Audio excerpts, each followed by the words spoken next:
What's up, old school homies? Let's talk about who was the first street skateboarder. This is a super interesting topic when people try to go back in time and figure who was the first person to street skateboard. And since street skateboarding became such a big deal over the years and it's kind of created a pedigree for itself, where we could kind of compare each other to each other, and like there's getting to be more of patterns of tricks that we've done, like handrail skating, skating down stairs, skating over gaps, skating on curbs, ledges.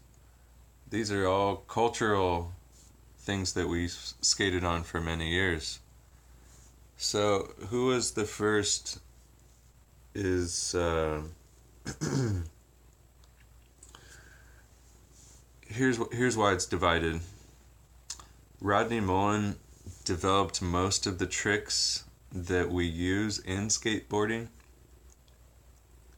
but he didn't develop them in the street. So, I'm serious. I'm not trying to take anything away from Rodney being one of my favorite skaters of all time and my personal inspiration. But he grew up in Florida and there wasn't paved streets at that time. So the only place he could skate was in his driveway and in the garage. He actually, I think, skated most of the time in the garage with the garage closed and a whole bunch of pads on. So not only did he not have very much pavement, it was pretty much just like right there with no other obstacles either. So he developed tricks out of thin air, That's why he's so cool. But it's still why a lot of people don't totally view him as a street skater.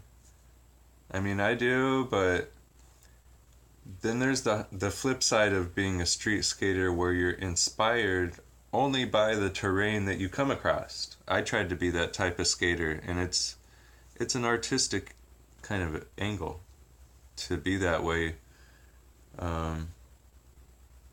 It kind of shows creativity through the terrain. And that guy is Mark Gonzalez. Everybody knows him as the father of being inspired by the actual terrain instead of the trick that he's doing on the train. I mean, Mark Gonzalez, of course, he's had a lot of great tricks, but the ones that we kind of like him for are kind of being one of the first to be filmed on a handrail. A lot of his tricks were like New York tricks, like in real downtown areas where you could see him doing weird stuff on embankments, or my favorite one was those gas station things that block you from crashing into the pump. Like he did a little jump slide over one of those. Like he grinded the whole thing. He just did shit that inspired you that it's hard to explain. It was more the terrain that spoke to him than the trick that he was trying to accomplish. He wanted to show you he could do a trick on whatever the hell was in front of him. And yeah, I would have to give it to the Gons or Natas Kappas. Natas Kappas was around the same time, so he was also one of the first to be filmed doing handrails, and that's why it gets to be pretty cool to just look back in time.